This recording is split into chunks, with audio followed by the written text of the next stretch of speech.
লাফালাফি বেশি করবা না। 12 কোটিতে গাছের গোড়া আসতে নানা দেবে, মামু বাড়ি দিল্লি গিয়ে পড়বা, বাংলার জমিনে জায়গা হবে না।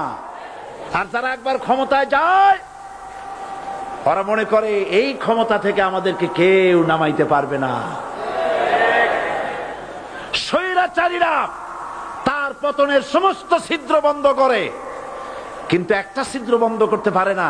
মনের ভুলে সে ছিদ্রটা থেকেই যায়, যেই ছিদ্র দিয়ে আসলে তার পতনটা হবে। ক্ষমতায় যারা থাকে ক্ষমতার মোহে চতুর্দিকে অন্ধকার দেখে, মনে করে আমার পতন আর হবে না।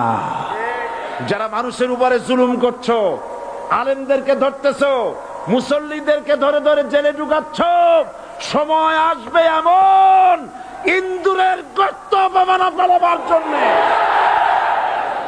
আমি দেখতে পাচ্ছি বাংলাদেশের ভাগ্য আকাশে উত্তর গগনে কালো মেঘ জমা হয়েছে, ঝড়ের পূর্বাভাস লক্ষ্য করছি। যদি মোকাবেলা করতে না পারেন সক্ষম ভাবে, এমন অন্ধকার গাঢ় কালো অমাবস্যার রাত আসতে পারে যার সুবে সাদেক হওয়া অসম্ভব।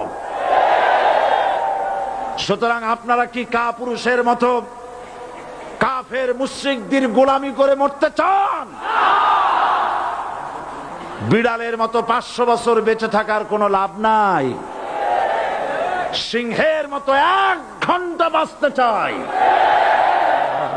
মানুষেরা মনে করে মুসলমান হওয়া খুব সহজ জিনিস। না, মুসলমান হওয়ার অর্থ হলো শাহাদাতের ঈদগাহে শামিল হয়ে যাওয়া।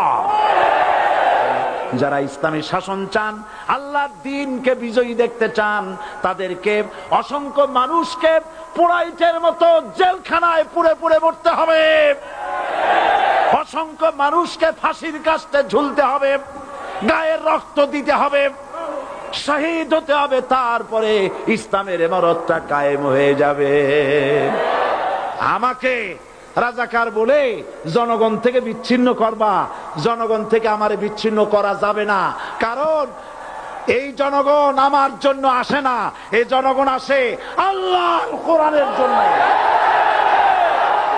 আমি বলি ধর্মের নামে আমরা রাজনীতি করি না, আমরা ধর্মীয় রাজনীতি করি। কথাটা বুঝে আসছে কিনা?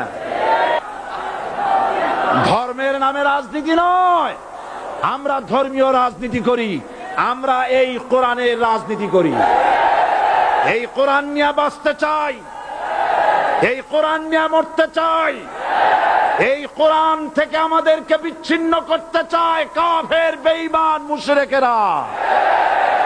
ও আমার জাতি, কোরআন থেকে যারা বিচ্ছিন্ন করতে চায়, তোমরা কি তাদের বিরুদ্ধে জিহাদের জন্য প্রস্তুত থাকবে?